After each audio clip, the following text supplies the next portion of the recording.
ওয়ালা ইয়াজনুন, আল্লাহর প্রিয় গোলাম যারা তারা জিনা করবে না। তারা কি করবে না? জিনা করবে না। জিনা ঘরে ঘরে আছে না নাই? বুঝে না? আছে আছে। মোবাইল ফোন কই? যার হাতে একটা ফোন আছে তার হাতে কি জেনা আছে।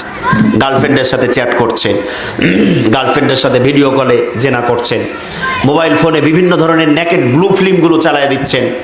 প্রত্যেকটা অভিভাবকদেরকে আমি বলবো, আপনার যদি যুবক কোনো ছেলে থাকে, আপনার যদি যুবতী কোনো মেয়ে থাকে, আপনি একই ঘরে একই খাটে না নিয়ে থাকেন, অন্তত পক্ষে একই ঘরে পাশাপাশি দুই খাটে, আপনি এক খাটে আপনার ছেলে আর এক খাটে, আপনি এক খাটে আপনার মেয়ে আর এক খাটে, এভাবে বসবাস করেন।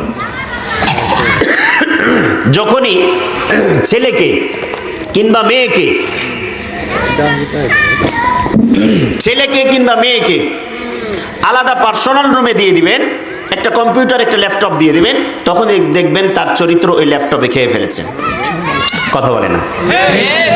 তার চরিত্র কিসে খেয়ে ফেলেছেন? ল্যাপটপে। এক ফেসবুক গেল কয় তারিখ? আজকে কয় তারিখ? আজকে কয় তারিখ? 8 তারিখ।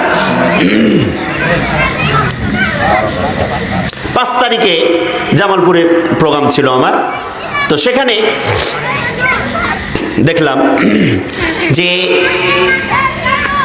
মাগরিব থেকে সম্ভবত এশা পর্যন্ত ফেসবুকটা বন্ধ ছিল, ঢুকতে পারছিল না, লগইন হচ্ছিল না। যারা ফেসবুক চালায় কারা কারা হাত তোলেন?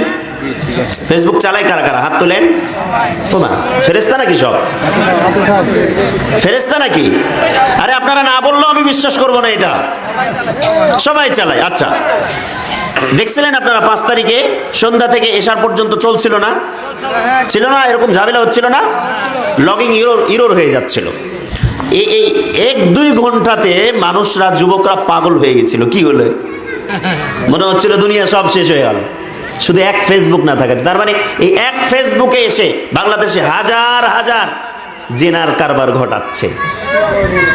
আর যারা বিদেশে পড়ে আছেন তাদের বউরা তো মাশাআল্লাহ দেবরের সাথে জেনা, খালাতো খুলাতো, অনেকগুলো আবার নতুন নতুন ভাবে শ্বশুরের সাথেও জড়িয়ে পড়ছে। নাউজুবিল্লাহ। কি আজব একটা কারখানা, আজব কারখানা। ওরা বিদেশ থেকে টাকা পাঠায়, আর এই টাকা দিয়ে এই নারীরা কি করে? বিভিন্ন জায়গায় প্রেম নিবেদন করে। দেখেন, ওয়ালা ইয়াজনুন বলছিলাম যে যারা জিনার কাতারে যায় না, প্রতিবেশীরা, রাসূল সাল্লাল্লাহু আলাইহি ওয়াসাল্লাম বলেছেন, দুটো জিনিসের যারা জিম্মাদারি নিতে পারবেন, দুটো জিনিসের যারা জিম্মাদারি নিতে পারবেন, আমি নবী মুহাম্মদ সাল্লাল্লাহু আলাইহি ওয়াসাল্লাম তোমার জন্য